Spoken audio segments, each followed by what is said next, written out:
जीवन से जुड़ी हुई मेरे साथ बहुत है, लेकिन टाइम ही नहीं हो पाता क्योंकि जॉब करते हैं ना, टाइम कम मिलता है। तो एक बात की बात, एक छोटी सी कहानी है।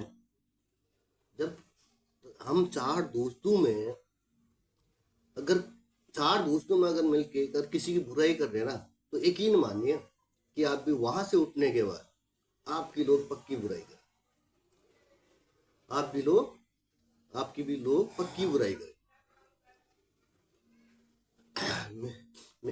ये कहानी आप लोगों को प्यार और सम्मान के जरिए से सुना पा रहा हूँ, क्योंकि आप लोग इतना प्यार देते हैं, इतना लाइक करते हैं, फॉलो करते हैं, शेयर करते हैं, और यही मुझे हिम्मत भी देती है। तो क्या होता है कि वो आदमी जब घर पे जाता है तो घर पे जाते ही उसका अचानक से दिन आ गया था, क्योंकि मौत तो बता के नहीं आती ना, अचानक ही आती। तो यमराज भी आया था घर पे, तो वो भी थक गया था। दोस्त ने घर आते उसको बोला बोला यार एक गिलास पानी पिलाओ। तो अंदर गया, एक गिलास पानी लेके आया, यमराज को दिया। तो यमराज पानी पीते बोलते यार मैं यमराज हूँ, तुम्हारा समय आ चुका है, तुम्हारा दिन आ चुका है, और तुम्हें मेरे साथ चलना है। तो फिर भी मैं तुम्हें एक अच्छे इंसान हूँ, क्योंकि तुमने प्यासे को पानी पिलाया है। तुम्हें मैं 5 मिनट का टाइम देता हूँ, और इस 5 मिनट में तुम जो भी लिखोगे वो सब सच होगा, वो तुम्हारे जीवन में हर चीज हो। तो वो एक डायरी पकड़ाते हैं उसको, बोला डायरी, ये डायरी है, इसमें लिखो जो भी लिखना है तुम्हें, वो हर चीजें पूरी होंगी। तो डायरी देखता है तो उसमें वो पहला पन्ना देखता है, तो बोल रहा है यार तुम्हारा जो उसमें लिखा होता है जो तुम्हारे पड़ोस में है उसको 3 करोड़ की लॉटरी लग गई। उसको आता गुस्सा, बोला इसकी 3 करोड़ की लॉटरी, और उसमें लिख दिया, बोला ये नहीं होना चाहिए। फिर अगला पन्ना खोलता है तो उसमें लिखा होता है कि इस तुम्हारे बगल वाले पड़ोसी के 4 व्हीलर आने वाला है। उसको तब भी चिढ़ाते, बोला बोला ये भी नहीं होना चाहिए।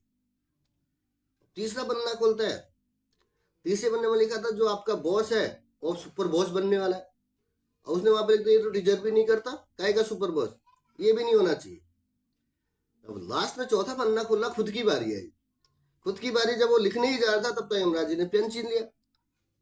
वो गिड़गिड़ाने लगा, बोला मैं तो अब मेरा पन्ना आ गया, मैं अपने लिए लिखने वाला था। उसने बोला टाइम खत्म हो गया भाई, 5 मिनट दिए थे अपनी जिंदगी संवारने के लिए, अपनी जिंदगी को जीने के लिए, अपनी किस्मत बनाने के लिए। पर तुम्हें तो दूसरों से ही नफरत है, दूसरे से चिड़ है। अगले को लॉटरी लगनी थी वो नहीं होना चाहिए, अगले को गाड़ी आनी थी वो नहीं होना चाहिए, अगले को प्रमोशन होना है वो नहीं होना चाहिए। तुम्हें तो चिड़ दूसरे से ही टाइम नहीं मिलता ना, खुद के लिए तो टाइम है ही नहीं। तुझे बोला तुम्हारा टाइम समाप्त हो चुका है। तो इसीलिए कहते हैं कि दूसरे से चिढ़ना छोड़िए, दूसरे की बातों में मत जाइए, खुद एक पॉजिटिव रहिए, अपनी किस्मत बनाने के बारे में सोचिए, अपने जीवन बनाने के बारे में सोचिए, दूसरों पर इतना ध्यान देने की जरूरत नहीं है। तो यही कहूँगा, छोटी सी कहानी है, अगर आपको समझ में आया था तो ठीक है, क्योंकि जीवन में छोटी छोटी चीजें ही कभी कभी मन में टच कर जाती हैं, और तो उससे क्या एक माइंडसेट तैयार होता है। जब माइंडसेट तैयार हो जाता है ना, पॉजिटिव का जो माइंडसेट तैयार हो जाता है, तो लाइफ अलग ही होती है दोस्त। चलो ठीक है, मेरी कहानी यहीं पे है, बस इतना ही कहूंगा कहूंगा कि कुछ करो ऐसा, कुछ करो ऐसा, लोग भी करना चाहे आपके जैसा। बस ऐसा कहानी समझ में आए तो भी कमेंट कीजिएगा, ना समझ आए तो भी कमेंट कीजिएगा, क्योंकि थोड़ा बहुत मैं भी क्लियर नहीं कि मैं प्रोफेशनल कभी तो हूँ नहीं, फिर भी कोशिश करता हूँ कि थोड़ा सा